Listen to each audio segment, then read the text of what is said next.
Have you ever wondered what type of person does really well living in a 55 and older community? Well, I can tell you this. Some people absolutely love these communities, and for the right person, it really can be an incredible place to live. So today, let's talk about who actually thrives living in a senior community. Hi, my name is Casey, and over the years now, I've seen a lot of people move into senior communities and absolutely love it. But I've also seen people move in and quickly realize it just wasn't for them. And it wasn't because they didn't love the home they bought. They realized the community just wasn't a good fit for them. And this can happen for a lot of reasons, but it does happen. And this is one of the reasons why I make these videos.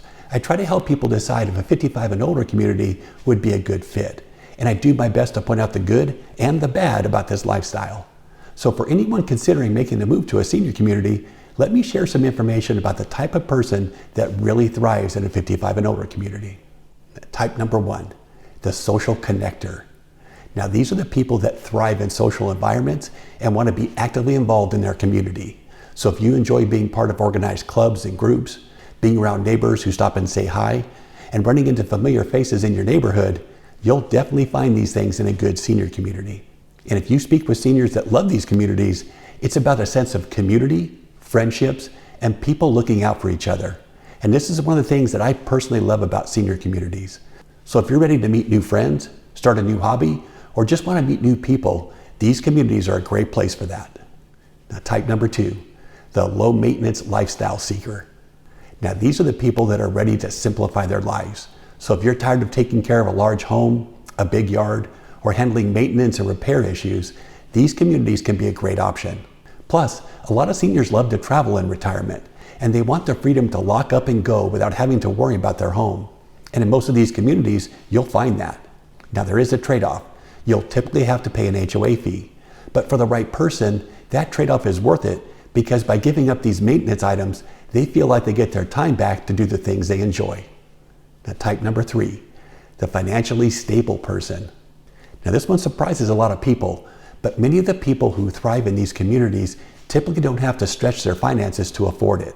They're usually very comfortable financially, and they understand and accept that HOA fees can go up. There may be special assessment fees at some point in time, and there will be additional costs for some of the events and activities, and they're actually fine with it.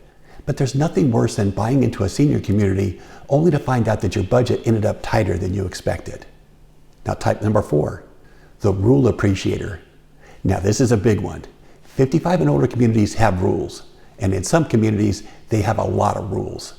Now things like parking rules, guest policy, landscaping and exterior guidelines, and the list can go on and on. But for the person who really thrives in a senior community, they don't see these rules as restrictions. They actually see them as a form of protection. And people like this really like consistency. They like that the homes are all maintained. They like that the neighborhood stays orderly. And they like the structure and order you find in these communities. So if you like predictability, you'll probably love the environment in a senior community. But if that's not you, it's going to be really hard. And I'm serious on this one. It's going to be a really hard place to live if you don't like this type of structure and strict rules. In fact, this is the biggest complaint that I hear about senior communities. So give this one some serious thought if you're considering moving to a senior community.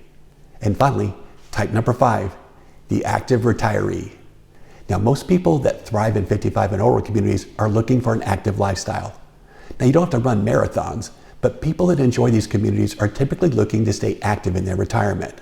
So things like walking, playing pickleball, taking a fitness class or yoga class, or even just attending club and group events.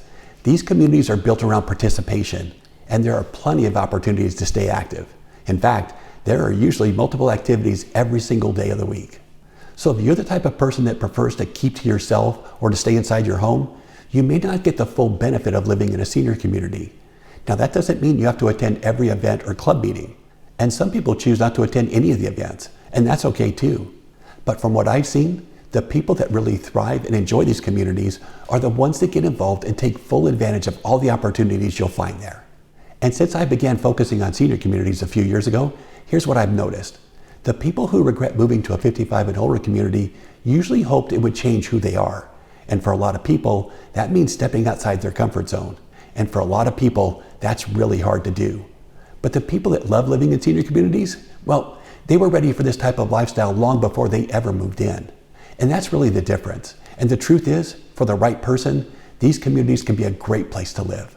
So if you're seriously considering making the move to a 55 and older community, don't just ask the common questions like, is the house nice? Or are the amenities good? Ask yourself this, does the lifestyle fit who I really am? Because if it does, you're not just gonna like it, you're gonna actually thrive in that community. So if you have any questions, feel free to reach out and let me know. Now I'll share my honest opinions about this lifestyle, and I'll do my best to help you decide if it would be a good option for you.